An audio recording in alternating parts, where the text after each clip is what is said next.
Hey friends, well, I want to welcome you to my studio. I thought today I would take a minute and just introduce some different parts of my workspace. My thought on this is that when I was getting started, even just trying to think about how to keep up with all of the different parts of what I was making felt a little overwhelming. And so I definitely appreciated tours of people's workspaces and studios because I thought, oh, I could do that, or oh, that would work for me, or wow, that will never be me. So there's always a little bit of all of the above when you look at somebody else's workspace. So I'm going to walk you through some different sections of my space that I work in. This is our upstairs room above our garage. It's a bonus room. Half of it is our living area where the kids watch movies and we hang out and that kind of thing, and then half of it was my office, which I've converted into my creative empire. Yes, you knew it was coming, right? I mean, we've got to have a spot to work, and I am incredibly blessed that I actually have a space that was my office that I could use for this. Can still work in here, but most of my work is on location, so I have found that this is a way better use of this space. Plus, it is life-giving. All right, so come on along with me and let's check it out. Okay, so this is the section where I have all of my scraps of fabric. As you can see, is this crazy? I have them organized in a rainbow pattern. So I've got reds to pinks, then I've got I think some oranges, yellows. I did put brown into this section. Then I've got different kinds of green. I've got kind of a lighter greens into darker greens, and then teals getting into our blues. Then I have like actual blue. I've got then a bunch of denim and things that go with denim, and then purple. So this whole section makes me so happy. I love being able to just pull out a bin and see a whole bunch of fabrics that have that color as a base or as a major accent. And yeah, love that. Okay, then on top, this does not look organized, but it is what it is. I've got bins. These are neutral fabrics on the top part. These are patterns of various kinds. Then on top of that, I've got pieces that are too big to go anywhere else. I have some tablecloths there that are embroidered. I have my tiny collection of wool blankets. I got those at an estate sale. Don't have a lot, but I know how much my friends love stitching into wool blankets, so I'm very happy that at least I have a few. Then this is also larger pieces like tablecloths. Some are crocheted, some are just really cool fabric that I could use on a big piece. And then this bin has some pillow forms and stuffing in it. So all of it, I know what it is. It looks somewhat, I like the organization because I can easily pull stuff out and find things. This little middle part is actually fabrics I got in Italy. And then also some random quilting pieces that I got that I just needed a little spot for. All right, so that is this section, color-coded. And I do have some places where I just have bunches of fabric that I think would go together, but it's not in this part. Okay, so that's this part. All right, I'm showing you all the crazy little nooks and crannies. This is a CD tower that I got at the Rescue Mission thrift store. I have hanging on it some beaded bags because I'm kind of loving them. And then I've got little bags of fabric that mostly came from the Creative Reuse shop. Some of them are by color, some of them aren't. Anyway, this is my disorganized section, but hey, I don't mind it. At least these things have a place to live. And some of them are little kits, kind of, not really, but sort of bags of fabric I put together that I could grab when I'm working on a project. One of them is fabrics with black backgrounds, and I actually have more of that somewhere else, but a few of those in here. Okay, only you people would fully understand why I love this part. These are all of my linens. These are categorized by things like floral napkins, fabric not embroidered, doilies, crocheted doilies, and elements that I can use, decorative elements, And then things like embroidered tablecloths, small embroidered tablecloths, very small embroidered doilies and runners, medium embroidered runners, and so on. We've got embroidered napkins. We've got embroidered tea towels, embroidered hankies. Then, okay, you can tell I was an English major. Diaphanous hankies. Those are just the really lightweight fabric ones. So this whole shelf system has tubs of various linens by size and whether they are a foundation piece, like a white napkin, maybe with some cut work, but maybe not, or embroidered. And if they're embroidered, then I'm probably going to pull them out and just use a part of them. So that's what this whole section is. And then right here, I have a wool mat that I can iron on. The reason for that is so I can sit at this little table. You've got my scrap fabrics on that side and my linens behind me. I can sit at this little table, which has a cutting mat on it, and I can just pull stuff and cut here, or I can use this and just kind of lay out some pieces. It's all my furniture that I had, all of this part just from my office. And then I bought just the cubbies in order to put those in. I have the decoration on this side. I love this. So I got this little wooden book holder at an estate sale. And I put on one of my favorite little fabric books that I made. It's the one that has all of my family's signatures in it. Of Dad, of Mom, Kristy. Anyway, they're all in there. So I have their signatures in there, and I just keep it open on my desk. That's a fun way to display a little fabric journal. Okay, so that is this. I mean, to pull back, that's this section. Okay, so all of my fabric is accessible. Is it crazy looking? I don't know. It just depends who you are.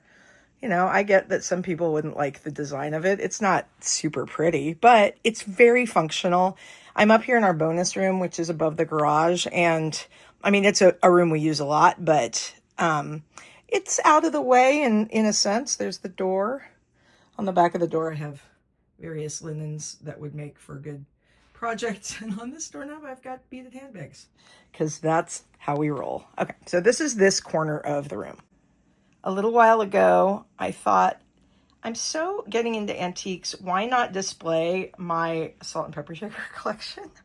I started this when I was a little girl, and it started off by my mom giving me her collection. Some of these salt and peppers are probably 70 or more years old.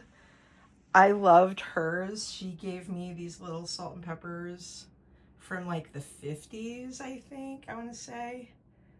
This was when her youth group went to San Francisco and she bought these. I'm not even kidding. These are probably like 60 years old, 70 years old, probably 60.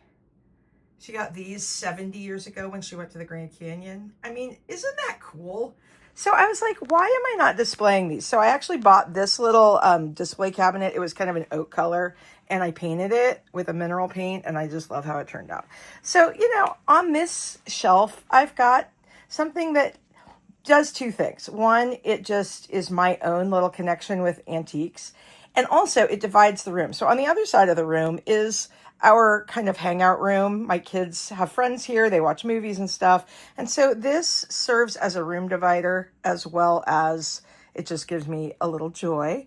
In these cubbies, I have some things like tablecloths, larger pieces of fabric, and then also my kids' art supplies. Some of those are in there. And then this one is open just because I was storing things that were going to go to my booth. Okay, this little end piece, I got this at a $5 a bag sale. It was part of a $15 lot or something like that. But what I've put in here are fabrics that I just wanted to keep separate. So down here are just some really special, beautiful pillowcases that I may sell just as they are. This is fabrics that I bought at the Victoria and Albert Museum in London that I want to use in a special project. And these were different fabrics that someone gave me that I really loved. I have it topped off by some really special pieces that I've gotten. These Japanese tapestries that I think are really cool. Again, at an estate sale for a couple of dollars. And then these are gold work. Is that not amazing?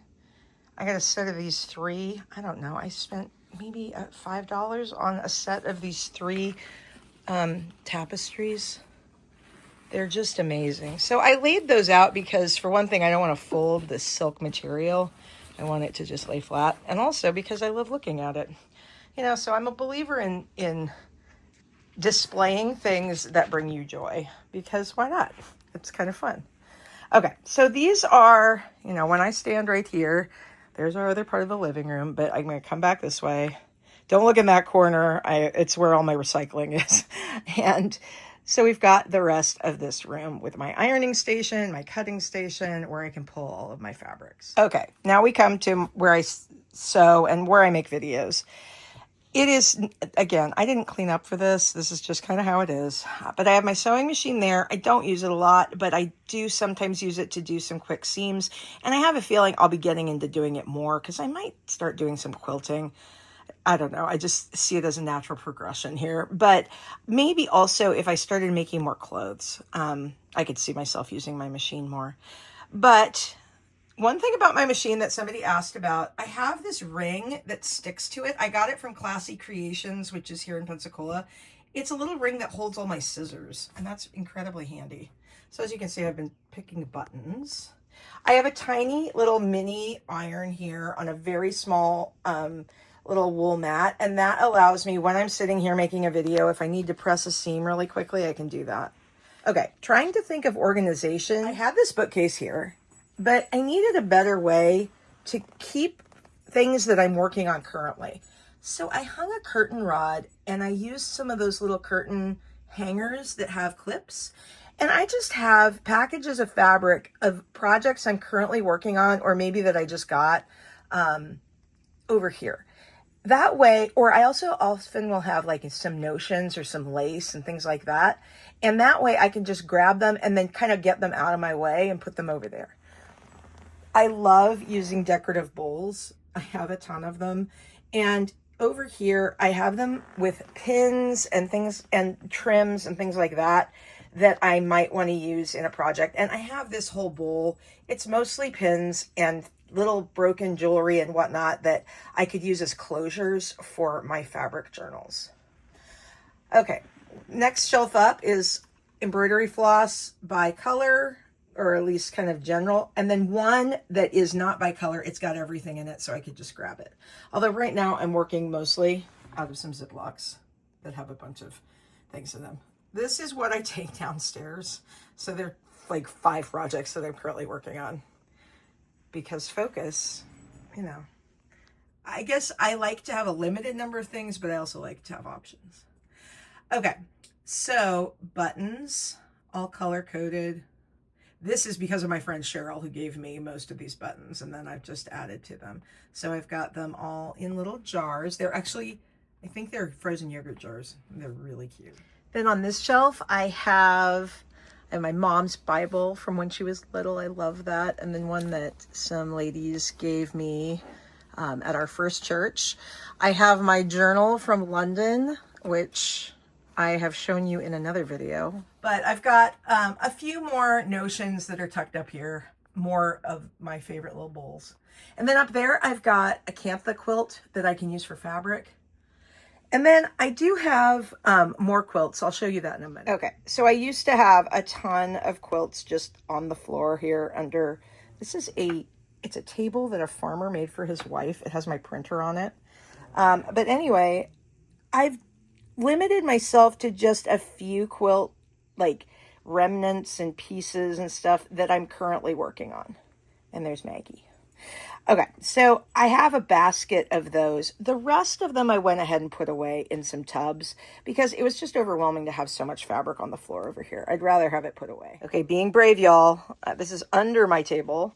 Okay, so in this little basket on top, it's mostly bags of fabric that I can just kind of grab. And then I have one empty basket from cleaning out the quilts.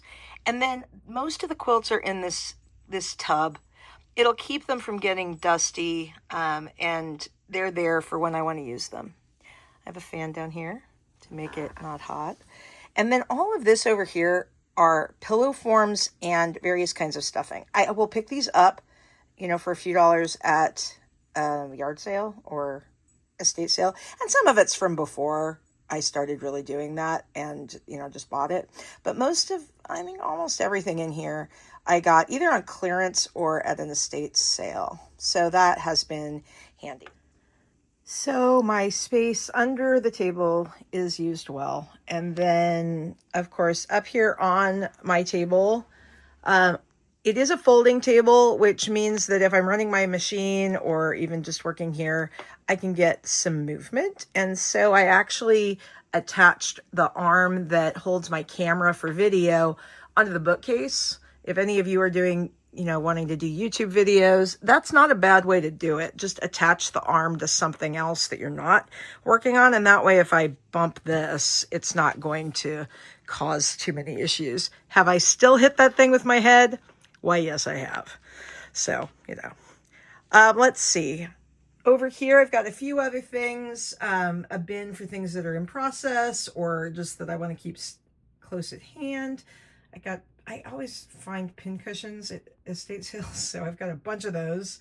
I find them so charming, and plus, who can't use more pins, right? A few more little this and that. You can tell, love bowls and containers. Oh, and also, okay, so I have my blinds drawn here. The reason for that is I get two things.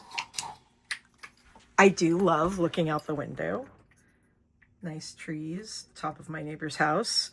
I did it this way because I was afraid it would be too backlit. So actually, I guess it wouldn't have been too bad to do it that way. So sometimes in the morning when the light is really bright, I get a lot of this kind of, slatted light or light coming through different things. And so I often will close that so I can balance the light. But when I'm just working here, I definitely have the window open. Natural light, it's a friend. I started separating out some of my pins onto this board just for fun. I don't know if I'll keep going with it. I'm thinking about maybe putting some of the pins in my booth. Thinking about that, so we'll see. And there's a painting my dad did when he lived in Berkeley. I think it's cool, so I keep it there. This is my creative and accomplishment wall. It has all my diplomas on it.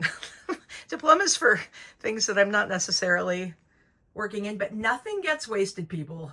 I may have master's degrees in things that I'm not currently teaching, but the storytelling aspect of what I've studied, 100%. I have that. And this is a painting that my daughter got at a yard sale because she likes elephants. So no, it's there to inspire. Okay, so that is the pin board. Just to the side of that is another bookcase. And I use this for fabrics that are in yardage, which I don't have a ton of, but just a few. I put those there. So friends, that is my tour of my workspace. I hope that you found it interesting. Maybe picked up a couple of tips of something that you could do that would make your workspace work better. I think that having places to put things, whether it's out and on my desk or whether it's tucked away and labeled, is what makes this space work the best for me. I am not super tidy by nature, but I do like to have things in their places just so I can find them. And because I am interested not only in collecting linens and fabrics for my own work, but I kind of have a thought ahead of creating kits, possibly doing workshops and things like that, and even of curating some collections of stuff that I keep for the future. Because of all that, I do need to be able to organize things, both things that I'm using and things that I'm keeping.